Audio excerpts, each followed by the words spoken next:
नमस्कार।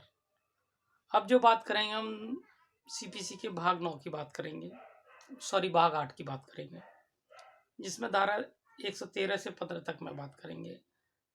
निर्देशन, पुनः अवलोकन और पुनरीक्षण, ये आपको समझना पड़ेगा, क्योंकि पहले हमने अपील की बात करी। अपील भी कुछ इसी तरह की थी और उच्च न्यायालय को निर्देश देने की शक्ति, पुनः अवलोकन करने की शक्ति, पुनरीक्षण करने की शक्ति।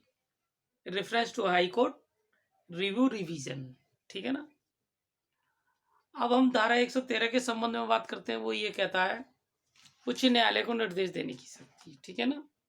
और धारा 114 कहता है कि पुनः अवलोकन करने की शक्ति। धारा 115 कहता है पुनरीक्षण करने की, अर्थात रिवीजन करने की शक्ति, और रिव्यू करना 114 में।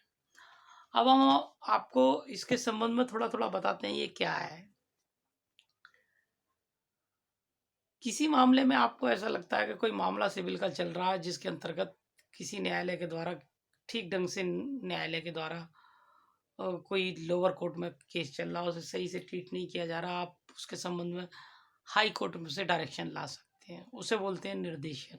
अर्थात वहाँ जाके आप जो फाइल करोगे, रिट्स हैं बहुत सारी, 5 रिट होती हैं। उन रिटों में आपके सुटेबल कौन सी रिट बनेगी वो रिट आप डाल सकते हैं। जैसे मैंडावस है, प्रोबेट है, ठीक है ना, कॉन्क्रीट है, वो और 2 रिट और भी है। तो इस तरह 5 रिट हैं ये, है ना।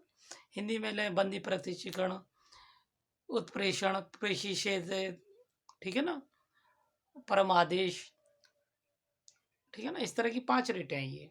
उन रिटों में कौन से केस के संबंध में आपको क्या बात कहनी है, वो बात कह के आप हाई कोर्ट से रेफरेंस ला सकते हैं नीचे के केस के लिए, ठीक है ना।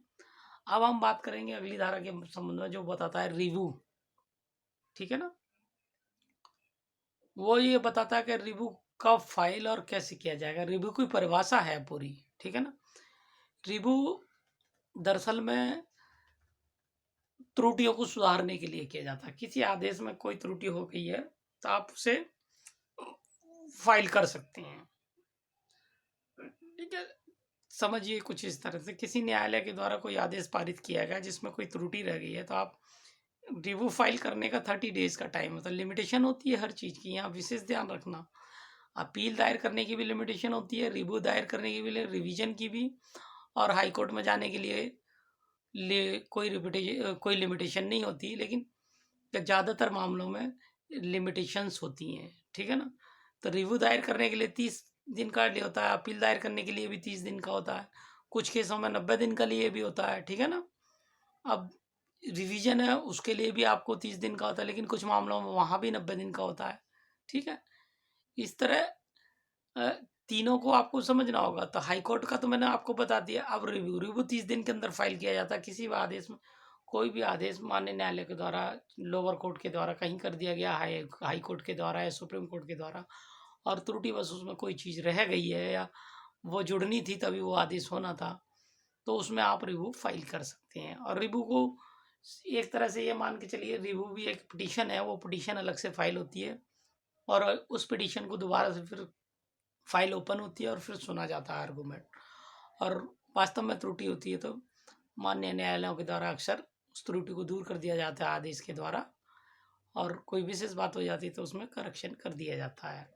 अब हम जो बात करेंगे, रिव्यू आपने समझ लिया। रिवीजन, रिवीजन जैसे एक अपील है, वैसे ही हम आप बात कर रहे थे इंटरलोकेटरी ऑर्डर की रिवीजन होगा, ठीक है ना। किन आदेशों के संबंध में आप रिवीजन में जाते हैं। कोई आदेश है माननीय न्यायालय के द्वारा, किसी आवर न्यायालय के द्वारा कोई आदेश में त्रुटि कर दी गई है, तो एक ये भी एक उपकरण है जो न्यायालय के द्वारा इंस्ट्रूमेंट दिया गया है, जिसे आप उस आदेश को आप बदलवाने के लिए उससे अपर कोर्ट में जा सकते हैं। जैसे अपील फाइल होती है, ठीक इसी तरह रिवीजन अर्थात निगरानी फाइल होती है, निगरानी याचिका। तो उसका भी ये ठीक अपील की तरह ही एक फॉर्मेट होता है, लेकिन सीधा सा नियम इसका भी 30 दिन का ही फाइल करने का होता है। इसमें भी सेम वही चीज़ काम करती है। इंटरलोकेटरी ऑर्डर जो है उनके संबंध में हम रिवीजन फाइल करते हैं। तो इंटरलोकेटरी जो ऑर्डर होंगे उन्हें लेके हम आप रिवीजन कर सकते हैं, ठीक है ना। ये क्लियर कट है, किसी और न्यायालय के द्वारा दिया गया है, लेकिन ये रिवीजन हमेशा अपर न्यायालय में होगा और रिव्यू उसी न्यायालय में होगा जिस न्यायालय में ये आदेश पारित किया गया है, ठीक है ना। हाई कोर्ट का कंसल्ट एक अलग है, ठीक है ना। अब आप समझ गए होंगे अच्छे से। अब हम अगले भाग की बात करेंगे। नमस्कार।